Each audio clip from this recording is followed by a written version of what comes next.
မိဘတယောက်အနေနဲ့ငို့ကလုပ်ခဲ့မိတဲ့အမှားတစ်ခုရှိတယ်အဲ့အမှားကြောင့်ပဲငို့ကသားအကျဉ်းကောင်းတစ်ခုပျက်စီးသွားခဲ့တယ်ချစ်လို့လုပ်ခဲ့တာပဲနောက်မှသိလိုက်ရတာကဒါကအမှားဖြစ်နေတယ်ငို့ကသား၄လသားအရွယ်မှာ sleep training လုပ်ပေးခဲ့တယ်10လသားမှာနှုတ်ဖြတ်ခဲ့တယ်နှုတ်ဖြတ်ခဲ့တဲ့အကြောင်းနဲ့ပတ်သက်လို့ရှေ့ဗီဒီယိုမှာတင်ပြထားတယ်စိတ်ဝင်စားရဆိုရင်တွားပြီးလေ့လာလို့ရပါတယ်နော်နောက်ပြီးဒီဗီဒီယိုရဲ့နောက်ဆုံးမှာ giveaway လေးလုပ်ပေးထားတဲ့အတွက်ကြောင့်မလို့ဗီဒီယိုကိုအဆုံးထိကြည့်စေချင်ပါတယ်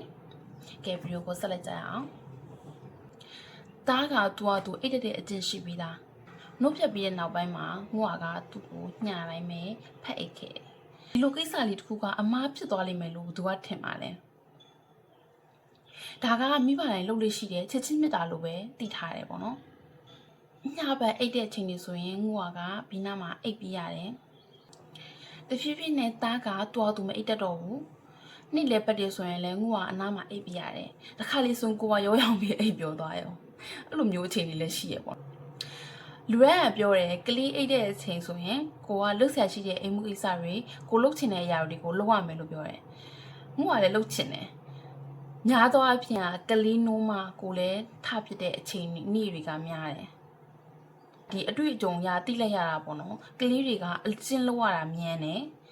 မိဘကအမြဲတမ်းလုပ်ပြီးနေတဲ့အရာတစ်ခုကတဖြည်းဖြည်းနဲ့သူတို့အတွက်မရှိမဖြစ်လိုအပ်တဲ့အရာဖြစ်သွားတယ်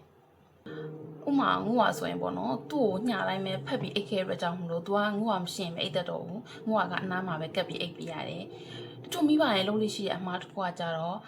ကလေးကိုထမင်းခွန်ကြွေးတာပေါ့နော်အစားပိုင်းမှာတော့သူတို့ကိုယ်တိုင်မစားတတ်လို့ခွန်ကြွေးရတိုင်းလို့နောက်ပိုင်းမှာသူတို့ကိုယ်တိုင်မစားတတ်တော့တာဒီအကျင့်ကလည်းမကောင်းပါဘူးเนาะမိဘတွေသတိထားသင့်ပါတယ်တကယ်လို့ဒီထမင်းကိုသူစားတတ်အောင်ဘယ်လိုလေ့ကျင့်ရမလဲဆိုတော့အကြောင်းအရာကိုသိချင်တယ်ဆိုရင်ငို့ကနောက်ဗီဒီယိုလေးတစ်ခုမှလုပ်ပြပါမယ်ကလေးတွေ independent ရှိတာကသူတို့အတွက်လည်းကောင်းတယ်မိဘတွေအတွက်လည်းကောင်းတယ်အမြဲတမ်းကလေးကကိုပဲလိုအပ်နေတယ်ကိုမရှိရင်ဖြစ်ဘူးဆိုတော့မိခိုရတဲ့အကျင့်ဖြစ်သွားတဲ့ခါမှာကြာလာလို့ရှိရင်မိဘတွေပင်ပန်းလာတယ်ကိုလှုပ်ချင်တဲ့အရာတွေနဲ့ကိုလုံများနေတဲ့အချိန်တွေမှာကလေးကကိုမပါရင်မလုပ်တတ်တော့တဲ့အရာတွေများလာတဲ့ခါမှာကိုကစိတ်တူလာတယ်နောက်ဆုံးအဆင့်သူတို့ကိုအပြစ်တင်လာတယ်နင်ဒီရွယ်ရောက်နေမလုပ်တတ်သေးဘူးလားနင်ဒီရွယ်ရောက်နေမစားတတ်သေးဘူးလားအမှန်ကကိုကျင့်ပေးခဲ့တဲ့အကျင့်တစ်ခုအလေးထားတစ်ခုကလေးတွေကိုအကျင့်ဖြတ်ရရောက်ပါတယ်။ဒါကငို့ကကြုံတွေ့လိုက်ရတဲ့အတွေ့အကြုံအရပြောပြတာပါ။ကဲအားလုံးညုံနေနေတဲ့ giveaway လေးလာပါပြီ။ငို့ကတော့လိုမျိုး content creator လုပ်ချင်တဲ့လူတွေ personal branding တည်ဆောက်ချင်တဲ့လူတွေအတွက်ကိုဒီဖွင့်ထားတဲ့ YouTuber 101 online class ကို join လို့ရပါတယ်။စိတ်ဝင်စားလို့ join ချင်တဲ့လူတွေအတွက်ငို့ရဲ့သင်တန်းသူကုတ်နံပါတ်113ကိုအသုံးပြုပြီးတော့ discount 3000တိတိရယူလိုက်ကြပါ။မိဘတိုင်းက perfect ဖြစ်ပါဘူးငို့ရဲ့အတွေ့အကြုံလေးကိုမျှဝေလိုက်ခြင်းဖြစ်ပါတယ်ဒီနေ့ရဲ့ဗီဒီယိုကိုသဘောကျတယ်ဆိုရင် like and subscribe လုပ်ပေးဖို့မမေ့နဲ့နော်